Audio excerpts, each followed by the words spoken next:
Previously on this old outboard. I need to get over there and get that thing cleaned up and ready to seal the, I got the O-rings.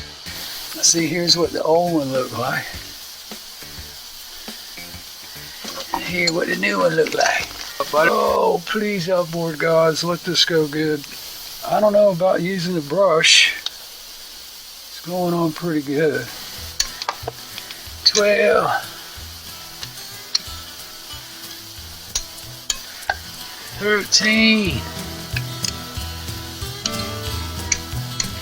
14. Got me some oil in a funnel. And I'm going to dump a little oil in here. Flip the key around. A little bit in there.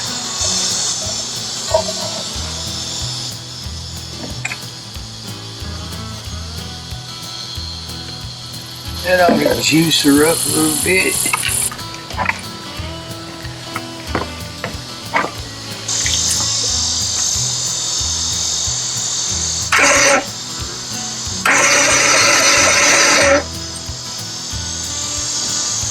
She's spitting out pretty good on that bottom. I think that was the bottom I was seeing. Oh, all over the fence. Shit. Don't lean up against the fence.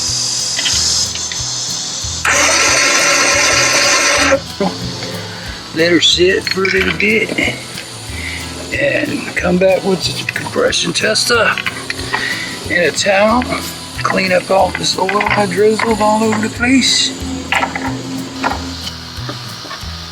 So there's a lot more to go than just right on this damn thing and in the old garbage can.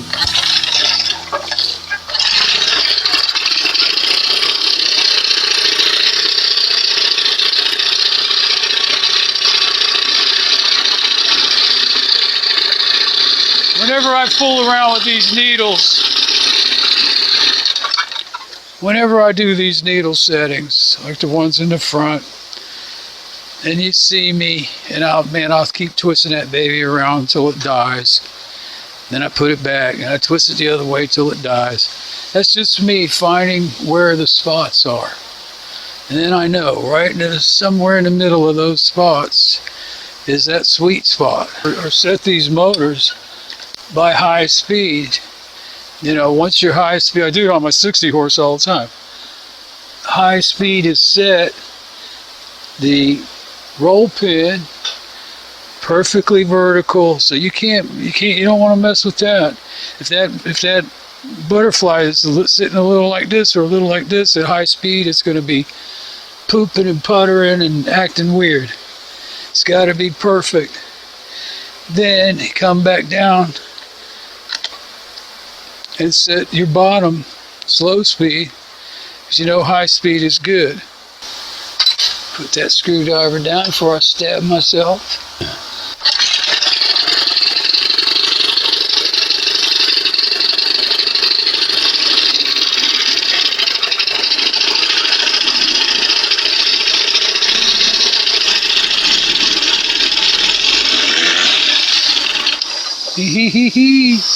You know I had to do that at least once. But you can't tell me it don't sound better and run nicer than it did with that big old 25 carb on it. This is a 25 carb too. It's just a more modern day carb. So there she is down there between the two marks. And that's just, you know, that's just the timing starting point where this thing just starts to open up.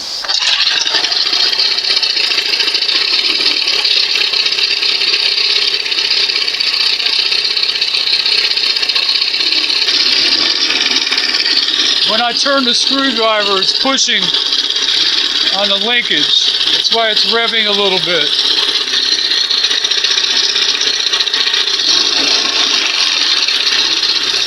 Well, pump's pumping good. Didn't burn that up, thank God. I believe the thermostat I put in here was good. The fuel pump is new. It's a 1980 carb upgrade.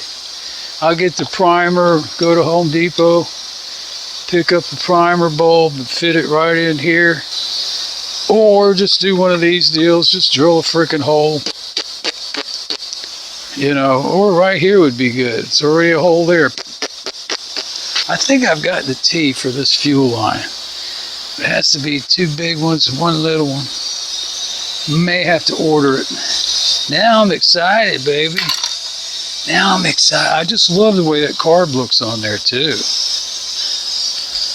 I love it.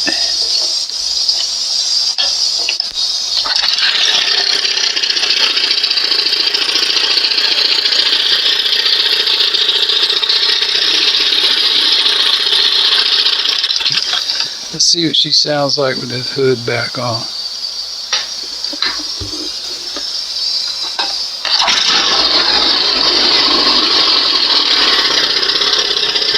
Sounds good.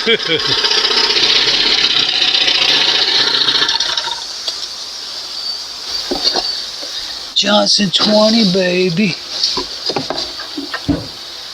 Little Miss 20.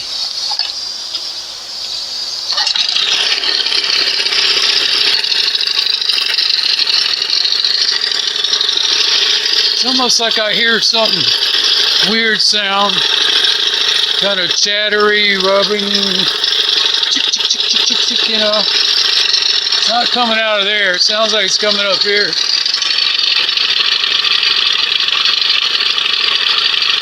I think that noise is coming from the spring in there, just chattering around. Find out in a second.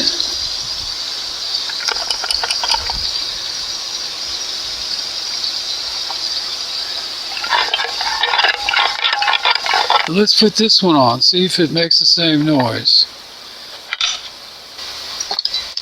Alright, let's see what we got here.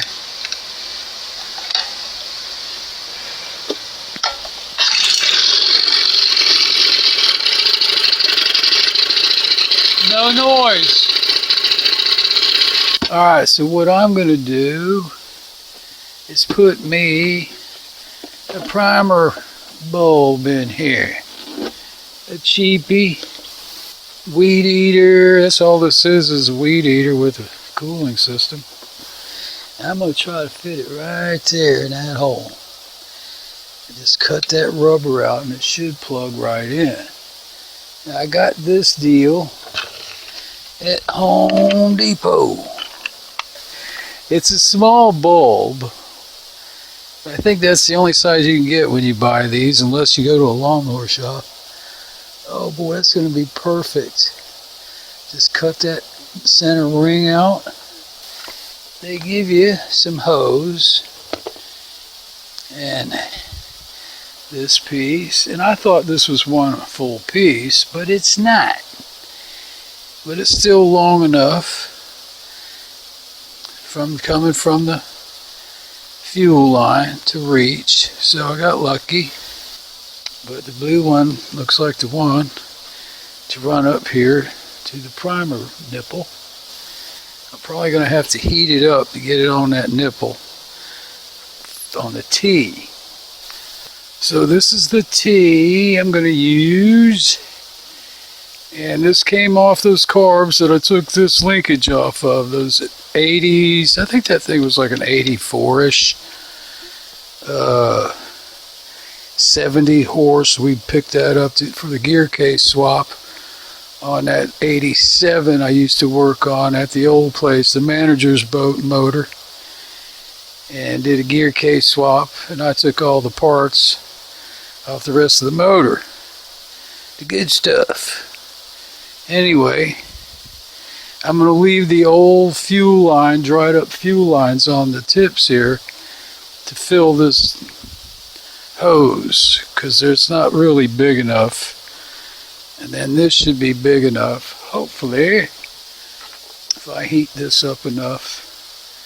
Should be able to squeeze that on there. I've got the primer pump for one of these, but I'm not putting a $100 pump in this thing. I think it's going to be perfect fit. But let's see what we got here. Just give it a little heat. Speaking of a little heat, the damn sun was popping out a minute ago. I'm like, no! There you go.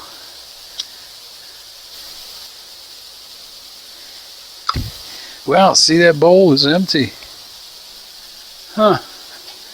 That's weird. After all that running, nothing's coming out. Weird. Oh yeah, it's a little dribbling. Oh yeah, baby, perfect fit. Yeah, that's definitely gonna need a little zippy on it. Hee hee hee hee hee. A little more flexible than I thought. Maybe I can take it out. I thought I was gonna just cut it right in here. Oh yeah, it's more flexible than I thought. Just another thought too. If it's too kind of loosey-goosey, I put a washer behind it, snap it on. I need some spit on it. I'm going to end up breaking it. You watch. Snap. I can't get them both through to hang on that way. Damn. Why? It looks like it's made to do it. There's the other way. It's kind of fitting. It's probably not going to go anywhere. Let's see if it'll go back in here. No, it ain't going back in there while it's on there because it's kind of oblonged. Let's put it back in backwards. You know what? There's another grommet right there. See what happens with that one. Oh God, it's snapped right in, perfect fit. I didn't know that. Oh my God, what a deal. And I said, let's see what happens with that one. Snap. All that screwing around. Let me turn this back around the proper way. Oh, that's right. That was the old choke handle. I'll be damned, man.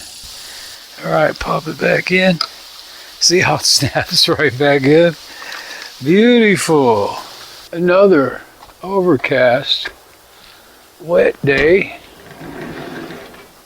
Got rained out. It seems like I get rained out every time I come out here. Anyway, go do the compression test on Erica's motor, get that done. I should be out fishing. I need a break, but I need to get all this crap done. Yeah, today looks like a great day to be out on the frickin' water fishing. Somehow I need to get this thing out of here enough. Pull this damn gear case off and change that impeller. There we go.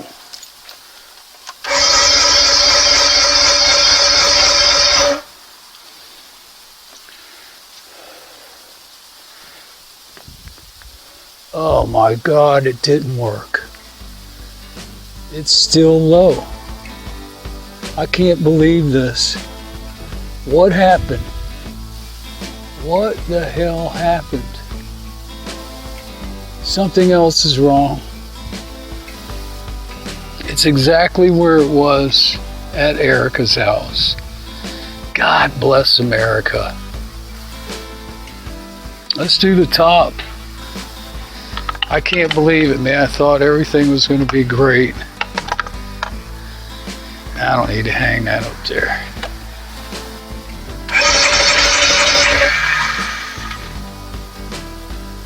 Wow. What was that, 3 turns? 120. That day we did it at her house. She was, just bumping it. And I said, stop. I didn't take an exact, these 3 were all boom, boom, boom, boom, boom. Stop. They were up there. I didn't know, 120, 150. I didn't know what the hell they were. Well, it's a heartbreaker. Definitely a heartbreaker. All right, so I've been pondering over this thing. And I got a funny feeling what's going on here just from, you know, everything that Erica has told me about it, blah, blah, blah. Plus, this thing will sit for long periods at a time sometimes. And I think what happened was, it had been sitting, the O-rings, you know, were leaking, the sensor, the wires were, you know, didn't go off because it overheated a little bit. There was virtually no frickin' sealer on this thing when I took it off. When I pulled that last bolt out, man, this thing just went clunk, fell right off. I thought I was gonna have to pry it off. So I just think the rings are stuck from this thing sitting. And, you know, every time I flushed it out, man, all that rust was coming from somewhere. You know, what the hell is getting rusty in there? It's a lot of buildup of rust. I mean, rings don't rust, pistons don't rust. But it just kept, you know, the more I sprayed it, the more that brown, rusty color was coming off. Anyways, just a thought. The rings are stuck. There's no way to get in here and look. There's no bypass covers to take off. I don't know what this front panel thing is here. Cover. There's a couple bolts up here. If you take that off, maybe can you see in over there? I don't know. I have to look at the schematic. Plus, we're running out of time. Juanita, you know, she's not gonna let me keep this thing here forever. And I don't know that much about it. Like I said, if this thing was like an easy off, just, you know, big boom boom. There's 4 bolts up here. I don't see any down there unless they're below that mess, whatever, you know. So I don't know. Somebody that knows, let me know. I mean, if it would be easy, just pop this thing off and look and see if those rings are stuck. Then if they are, you know, you'd have to tilt the motor up, which is probably not going to be a good idea.